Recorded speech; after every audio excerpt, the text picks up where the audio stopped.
हमारे चैनल में आपका बहुत बहुत स्वागत है। सभी को मेरा नमस्कार। गोवर्धन की हार्दिक शुभकामनाएं। तो आज मैं शेयर करूंगी गोवर्धन पूजा की कथा। जो बहुत से लोग गोवर्धन पूजा की कथा बोलते हैं, गोवर्धन पूजा की कहानी बोलते हैं। तो आइए अब शुरू करते हैं। दिवाली के अगले दिन कार्तिक शुक्ल प्रतिपदा को गोवर्धन पूजा अन्नकूट का त्यौहार मनाया जाता है। कुछ स्थानों पर इसे गोवर्धन पूजा के नाम से भी मनाते हैं और कुछ स्थानों पे इसे अन्नकूट भी कहते हैं। इस पूजा में कृष्ण भगवान, गोवर्धन पर्वत एवं गायों की पूजा की जाती है। एक बार देवराज इंद्र को अहंकार हो गया था। इंद्र का अहंकार दूर करने के लिए भगवान श्री कृष्ण ने एक लीला रची।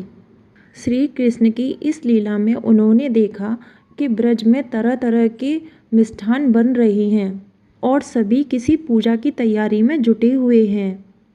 तब भगवान श्री कृष्ण ने अपनी मैया से प्रश्न किया, मैया ये किस पूजा की तैयारी हो रही है? कान्हा की बात सुन माता यशोदा कान्हा से बोली, लल्ला देवराज इंद्र की पूजा करने के लिए अन्नकूट की तैयारी कर रहे हैं। यशोदा मैया के ऐसा कहने पर कृष्ण जी ने माता से पूछा, माता हम देवराज इंद्र की पूजा क्यों करते हैं? माता ने उत्तर दिया, बेटा अगर इंद्रदेव प्रसन्न होंगे तो वर्षा होगी। वर्षा होने से अन्न की पैदावार अच्छी होगी, जिससे हमारी गायों को चारा भी मिलता है। तब भगवान श्री कृष्ण ने इंद्र की निंदा करते हुए कहा, उस देवता की पूजा करनी चाहिए जो प्रत्यक्ष आकर पूजन सामग्री को स्वीकार करे।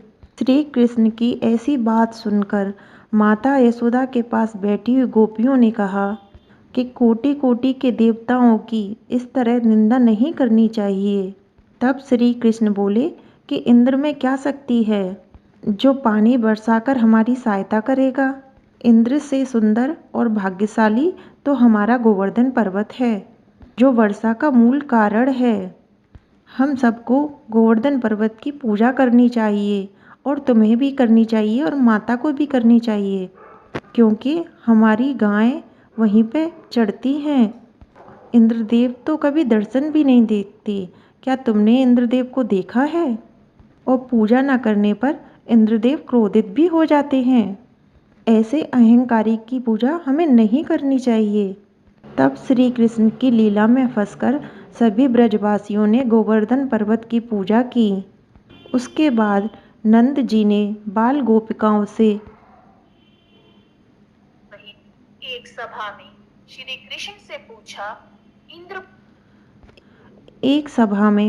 कृष्ण से पूछा, इंद्र की पूजा से तो हमारे दिन सुधरते हैं, वर्षा होती है, मार्च से सब सुधरता है, लेकिन गोवर्धन की पर्वत की पूजा करने से क्या होगा?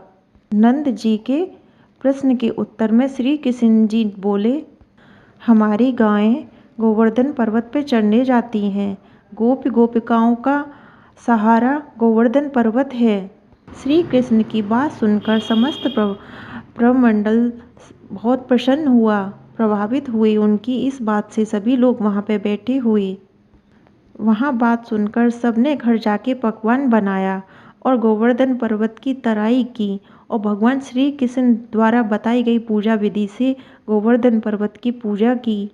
भगवान द्वारा बताई गई पूजा विधि से ब्रज नेताओं द्वारा अर्पित समस्त पूजन सामग्री को गोवर्धन पर्वत ने स्वीकार किया तथा बहुत आशीर्वाद दिया। सभी जन अपना पूजन सफल समझकर बहुत ही प्रसन्न हो रहे थे। तभी महर्षि नारद इंद्रदेव महोत्सव देखने की इच्छा से ब्रज में आए। उन्होंने ब्रजवासियों से पूछा कि इंद्र महोत्सव कहाँ हो रहा है, कहाँ है, जरा बताओ मुझे। तब ग्वालों ने नारद जी से कहा कि हमारे श्री कृष्ण के द्वारा बताई गई पूजा विधि से हमने इंद्र महोत्सव समाप्त कर दिया है इस वर्ष। उसके स्थान पर हमने इस बार गोवर्धन पूजा की है। यह सुनते ही नारद उल्टे पांव इंद्रलोक वापस चले गए। खिन्न मुख मुद्रा में बोले, हे देवराज, तुम महलों में सुख की नींद ले रहे हो, उधर ब्रजमंडल में तुम्हारी पूजा समाप्त कर कर गोवर्धन पर्वत की पूजा हो रही है। नारद जी के ऐसे वचन सुनकर देवराज इंद्र को बहुत क्रोध आ गया।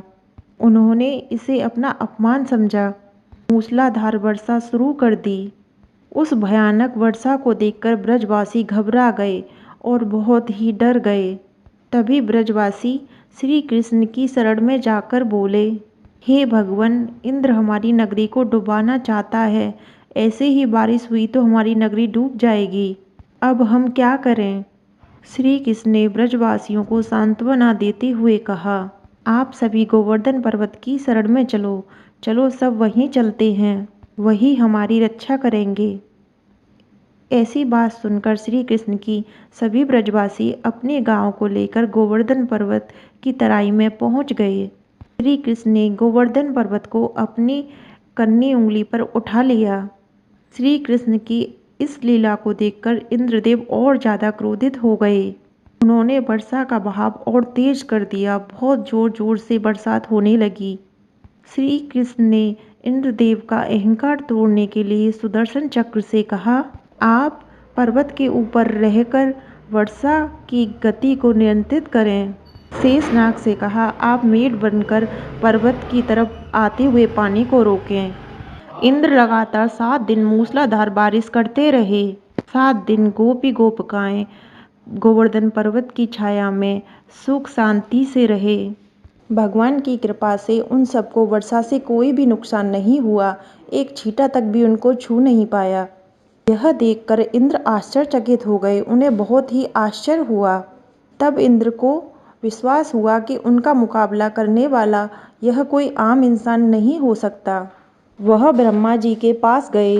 ब्रह्मा जी ने इंद्र से कहा, आप जिस श्री कृष्ण की बात कर रहे हैं वह कोई और नहीं, स्वयं भगवान विष्णु का अंश हैं और परम पुरुषोत्तम रामायण है। ब्रह्मा जी के मुंह से ऐसी बात सुनकर इंद्रदेव लज्जित हो गए। इंद्र ने भगवान श्री कृष्ण से कहा, हे प्रभु, मैं आपको पहचान नहीं पाया, इसलिए अपने अहंकार में इतनी बड़ी भूल कर बैठा। आप मेरी भूल को क्षमा कर दीजिए। उसके बाद देवराज इंद्र ने भगवान श्री कृष्ण की स्वयं पूजा की और उन्हें भोग लगाया। पुराणों में वर्णित इस घटना के बाद ही गोवर्धन पर्वत की पूजा होने लगी। इस तरीके से गोवर्धन पूजा की जाती है। गोवर्धन वाले दिन और अन्नकूट का भोग लगता है। आपको हमारी कथा कैसी लगी ये कमेंट बॉक्स में ज़रूर बताएं और मेरे चैनल को सब्सक्राइब करें। वीडियो पसंद आए तो लाइक शेयर अवश्य करें। प्लीज़ सपोर्ट करें। सभी को मेरा राधे राधे।